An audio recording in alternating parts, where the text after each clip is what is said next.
સ્વામી વિવેકાનંદજીની 164મી જન્મ જયંતિ નિમિત્તે ભક્ત કવિ નરસિંહ મહેતા યુનિવર્સિટી ખાતે સ્વદેશી સંકલ્પ યુવા દોડ, વિકસિત ભારત માટે યુવા નેતૃત્વ સંવાદ કાર્યક્રમનું આયોજન. નમસ્કાર, સહજ ન્યૂઝ સાથે હું છું ગોપાલ ભેસાણિયા. જૂનાગઢથી અમારા પ્રતિનિધિ સુલતાન ચૌહાણ પાસેથી મળતી માહિતી મુજબ જૂનાગઢ 12 જાન્યુઆરીના એક વિચારથી યુવાનોમાં ઉર્જા અને દ્રઢ મનોબળ જગાવનાર સ્વામી વિવેકાનંદની 164મી જન્મ જયંતિ નિમિત્તે ભક્ત કવિ નરસિંહ મહેતા યુનિવર્સિટી જૂનાગઢ ખાતે પ્રેરણાદાયી કાર્યક્રમનું આયોજન કરવામાં આવ્યું હતું. આ અવસરે યુનિવર્સિટીના મેજિસ્ટ્રેટ ડોક્ટર રમેશભાઈ પરમારની આગેવાનીમાં સ્વદેશી સંકલ્પ યુવા દોડ યોજાઈ હતી. યુનિવર્સિટીના અનુસ્નાતક ભવનના વિદ્યાર્થીઓ યુનિવર્સિટી કેમ્પસમાંથી દોડ યોજી સ્વદેશી વિચારધારા, આત્મનિર્ભરતા અને રાષ્ટ્રીય ચેતનાનો સંદેશ જન સુધી પહોંચાડ્યો હતો. યુવા શક્તિ દ્વારા વિકસિત ભારતની સંકલ્પનાને સાકાર કરવાની ભાવનાને આ દોડ દ્વારા મજબૂત બનાવવામાં આવી હતી.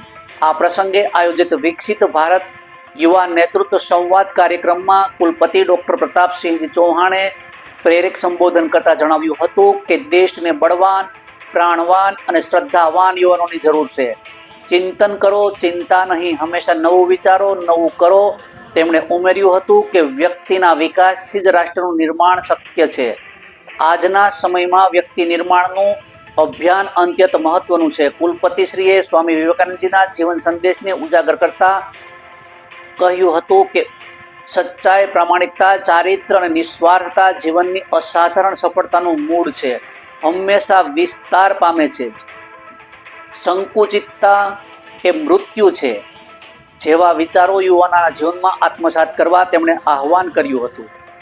સાથે સાથે પ્લાસ્ટિક મુક્ત ભારત, પર્યાવરણ સંરક્ષણ, જળ સંચય અને જળ સિંચન અંગે જાગૃતિ ફેલાવવા પણ અપીલ કરી હતી. તેમણે જણાવ્યું હતું કે વડાપ્રધાન નરેન્દ્રભાઈ મોદીના નેતૃત્વમાં 21મી સદી ભારતની સદી બની રહે છે. અમૃતકાળના પંચપ્રાણ તત્વોમાં વિકસિત ભારત એક મહત્વપૂર્ણ લક્ષ્ય છે. નજીકના ભવિષ્યમાં જ ભારત વિશ્વની ત્રીજી સૌથી મોટી અર્થવ્યવસ્થા બનવા તરફ આગળ વધી રહ્યું છે. ગુજરાત દેશની કુલ જનસંખ્યામાં આશરે 5% હોવા છતાં જ જીડીપીમાં 8.5%નું યોગદાન આપી રહ્યું છે. તેમજ 2070 સુધી નેટ ઝીરો એમિશન હાંસલ કરવાની રાષ્ટ્રીય સંકલ્પ પ્રમાણે તેમણે ઉલ્લેખ કર્યો હતો. કાર્યક્રમમાં યુનિવર્સિટીના રજિસ્ટ્રાર ડોક્ટર રમેશ પરમાર, વિધિવત વિવિધ વિભાગના અધ્યક્ષો, વિદ્યાર્થીઓ, ભક્ત કવિ નરસિંહ મહેતા યુનિવર્સિટી સંલગ્ન કોલેજના વિદ્યાર્થીઓ, ટ્રસ્ટી, પ્રાધ્યાપકો તથા યુનિવર્સિટીના કર્મચારીઓ મોટી સંખ્યામાં ઉપસ્થિત રહ્યા હતા.